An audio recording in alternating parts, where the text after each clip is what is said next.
Europe Matin Week-end. Thierry Dagiral. L'interview de 7h moins le quart de ce dimanche matin, on va parler de la 118e édition du Paris-Roubaix avec son directeur également du Tour de France, bien sûr. Bonjour Christian Prudhomme. Bonjour. Merci d'être avec nous.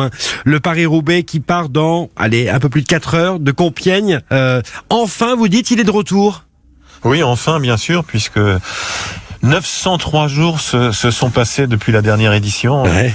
Avril de 2019, Philippe Gilbert, ancien champion du monde qui triomphait sur le Vélodrome de Roubaix. Un report, puis une annulation, puis un nouveau report, et enfin ce retour avec un grand week-end. Et donc, enfin, oui, là, c'est le mot qui convient, la 118e édition de l'Arène des Classiques. Alors, l'Enfer du Nord, exceptionnellement à l'automne, parce que d'habitude, il faut le rappeler, c'est au printemps. La météo sera pas vraiment très très bonne aujourd'hui, hein. Non, on scrute évidemment au jour le jour depuis une semaine la météo, la pluie que Paris-Roubaix n'a plus reçue depuis 20 ans. Ouais. Sera là très vraisemblablement, même si on regarde évidemment tout ça avec une attention très très particulière. Les coureurs, ils sont impatients, j'imagine. Ça y est, ils sont prêts. Oui, il y a une vraie envie des coureurs d'abord, et c'est le plus important, des fans et de nous aussi organisateurs. Après cette très longue période sans épreuve, vous savez, il y a deux courses dont on vous parle au bout du monde, deux courses cyclistes, c'est le Tour de France et c'est Paris-Roubaix.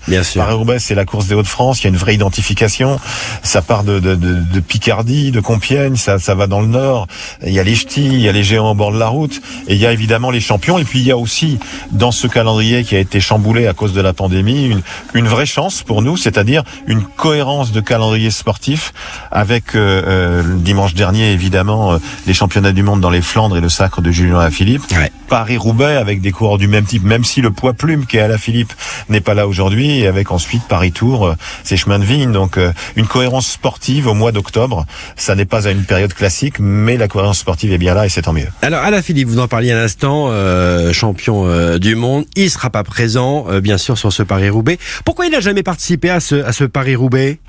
Parce que c'est un poids plume qui a des ambitions pour les courses qui sont juste derrière, à savoir la Flèche Wallonne, qu'il a gagné 3 fois, et Liège-Bastogne-Liège, où il a fini 2 fois deuxième et qui pour l'instant se refuse à lui, qui sont vraiment faites pour son type de coureur, un puncher, et Paris-Roubaix étant juste avant, bien évidemment, il ne peut pas viser les différents objectifs.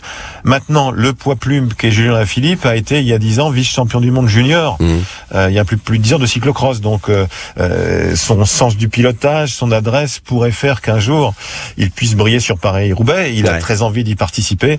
Ça ne peut pas être le cas là maintenant. Il vise le Tour de Lombardie avec son maillot arc-en-ciel dans une semaine, mais on espère bien l'accueillir au départ de Paris-Roubaix dans les années qui viennent, naturellement. Christian Prudhomme, vous évoquiez il y a quelques secondes le public. Justement, on l'a vu la semaine dernière sur les routes de Flandre. Il y avait beaucoup de monde.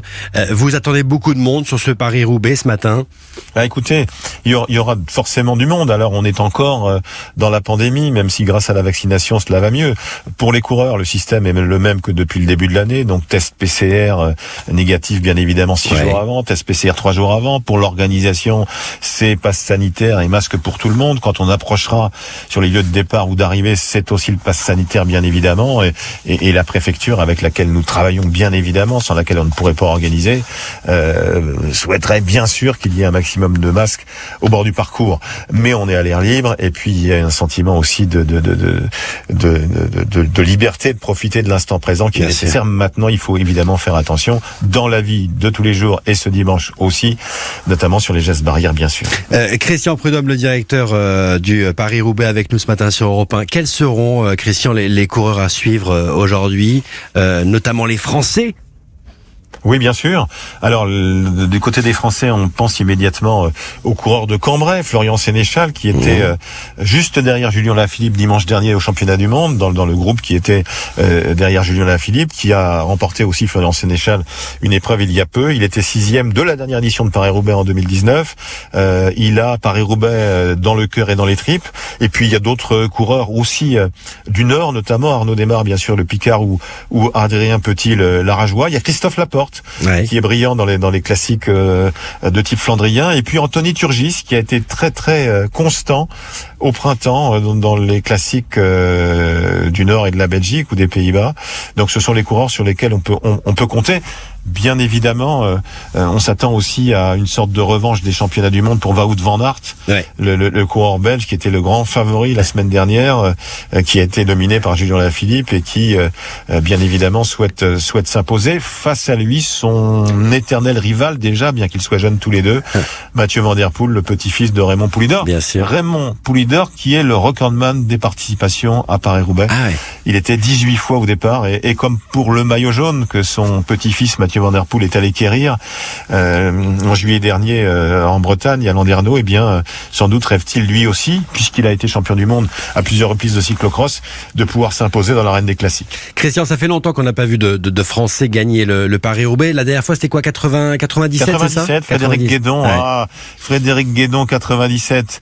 Savez-vous seulement ce que je faisais à ce moment-là? Eh bien, je Dites-moi. commentais la course pour Europe 1. Pour Europe Voilà. 1, ah. Avec Marc Madiot, qui n'était pas loin, qui est un ancien vainqueur de Paris-Roubaix, bien sûr double vainqueur, patron de Groupama FDJ et ancien consultant. Mais d'Europe. pourquoi les Français ont du mal là, sur le Paris-Roubaix? Quand est-ce qu'un Ah. Français va remporter à nouveau cette course mythique? C'est ce qu'on peut souhaiter, c'est ce qu'on espère avec Sénéchal notamment. Maintenant, il a face à lui des cadors, clairement, des surdoués que sont Van Der Poel et Van Aert, qui ont été l'un et l'autre plusieurs fois champions du monde de cyclocross. Et la pluie et le terrain boueux annoncés font qu'ils seront encore plus favorisés, si j'ose dire, parce qu'ils sont incroyablement à droit, parce qu'ils ont un vrai sens de la trajectoire. Ils seront encore favorisés par rapport aux autres et par rapport à un temps sec.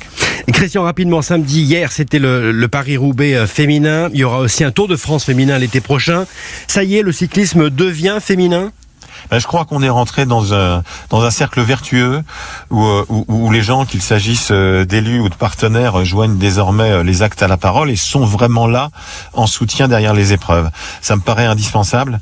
Paris-Roubaix féminin, le Tour de France femmes qui sera dévoilé le 14 octobre en même temps que le parcours du Tour. Du Tour. Avec des équipes qui se professionnalisent, avec des équipes qui ont des championnes qui aspirent à une seule chose, c'est être connues.